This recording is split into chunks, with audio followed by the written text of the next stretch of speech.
Yo yo, what is good people, and welcome along to my latest video. So this is the last one on Kinver, as I'm pretty much sure there ain't nothing else left here now. So yeah, as you can see from the map, we're pretty much covered everywhere here. Now granted, there's still the odd little place left, but I thought I'd show you a couple more here, which just so happen to be the hardest ones are located. So for this reason, as well as a couple of others, I'm going to leave these locations a secret. So yeah, let's get to it. And if you saw my short, then you would have already briefly seen this place, albeit from different angles. Now this place was really hard to find, and it was actually quite the trek to get to, and it's one of those you could easily walk past and not know about. Also that and its location makes this place rarely seen and visited from what I can see. So yeah, it was just absolutely covered in vegetation everywhere, and it only had just a small gap which you can access it from, which I'm kind of hoping you can see from the footage here. Let's take a look inside, shall we? Now hopefully you can make out that I have to crouch down to enter, which tells me there's a lot of soil that has accumulated over time, so this would have inevitably been a lot bigger, which you'll probably see shortly anyway. Now almost straight away you can see a pile up here, which I guess is the result of the soil or vegetation coming through the hole above from over the years, and also the branches etc that have possibly been thrown in from above. Now hopefully you can make out the pile of earth behind, which I think could have been another entrance. I did have a look around, and it looks like the picture on the right hand side is the other side of the blocked up passageway. Moving on now, as I start to explore a little further, you might notice some cable clips, which I'm assuming was used for lighting or something at one time or another.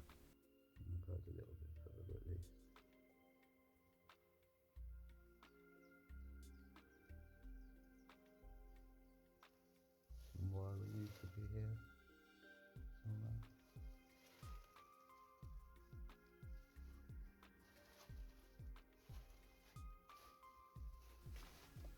And just when I thought it was just a small opening, I ventured a little bit further, and I realised it extended even further, with what appears to be a passageway of sorts.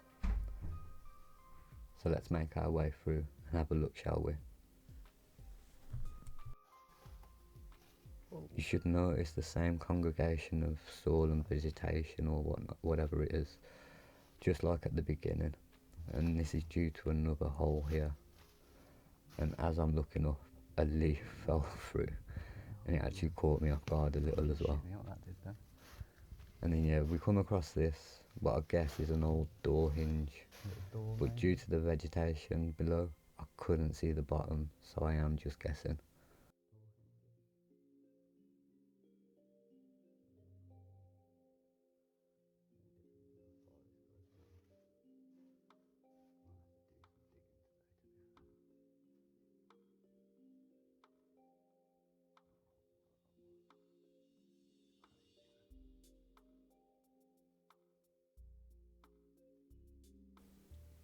And as you can see here, it starts to get lighter, and eventually it opens up into quite a decent sized room with what looks like some sort of seating area, but then there's also the odd rusty nail in the sandstone as well.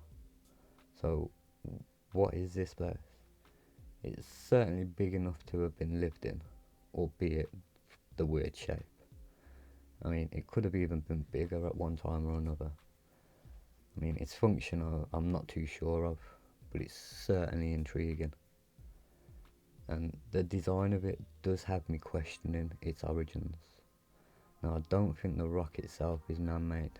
Well, in a way it is, because it definitely wasn't a big bang that created us. But at the same time, I don't think these places have been poured or artificially made or anything like that. I think man has come along and made it his own by way of carving or tunneling through like we're seeing, and made the most out of what they've got.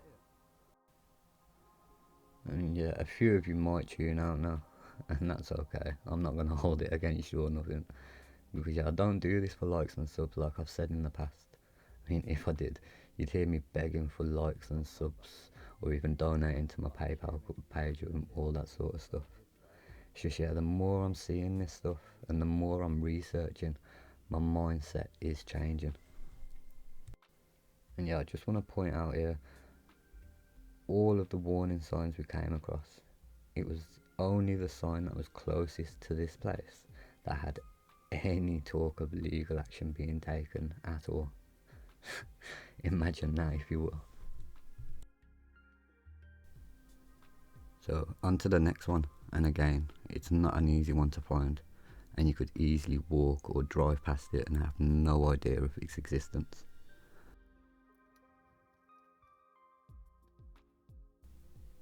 And this reminds me of a few places I've seen before, just like Bridge North for instance, like where the bricked arch entrance is at the forefront, maybe showing like how like the places at Bridge North and whatever used to look before they got destroyed or whatever else, I don't know. I'm just using that elusive sense that we all seem to have but don't use. You should be able to make out that this brick entrance actually extended further out at one time, but it appears that it's either fell or whatever, and yeah, nature is slowly taken over. Now, making our way under another smaller bricked arch, we were actually met with, again, quite a decent sized room, and it's another one that I could picture it being like a comfortable living area. And then yeah, there's a nice little storage area at the back as well. It's reminiscent of the layout at Drakelows and a few other places in Kinver itself. Yeah, check back on my videos and you'll see for yourself. Most of them have these like living spaces and then like a storage space like connected to it. Yeah, the more I would go to these places, I'm getting like a newfound respect for them. Now, I'm starting to think that the narrative, like usual, is half right, and these places really were done by hand, in the sense that each one was carved into. Now, seeing the sheer amount in the area alone, just imagine the time, the effort and the manpower if every bit of sandstone was poured or cast into place. Now, like I say, that's not what I used to say, but since then I've seen a lot more, and I also feel like I'm a lot more educated on the subject to what I was. But either way, it doesn't get away from how awesome these places are. Places that should be protected at all costs. And yet, this is a part of our history after all.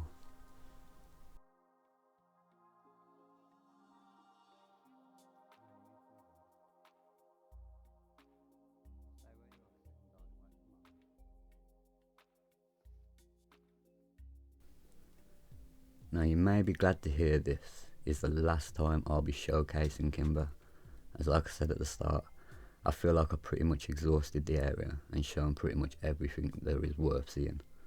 So unless anything major pops up here, that is going to be it for me and Kinver. Now, I might eventually do a meet up at Kinver in future, like if anyone fancies it, and that's just due to the amount that there is in such a small area. And yeah, I am currently working on another video from my time down Dorset, but having over 30 gigabytes of footage, it's taken a while to figure out what to put in and what to leave out. But anyway, hopefully that shouldn't be too much longer, and I do feel it's worth the wait. So hopefully this has just whetted your appetite for the time being.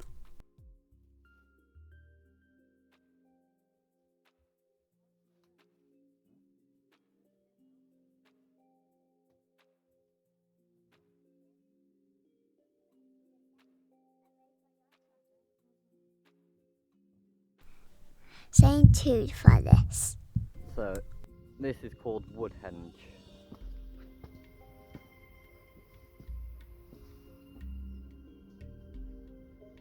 See all this here, all across the coastline, all across here. I'll try and take it steady. As always, I've been Nicky B, and until next time.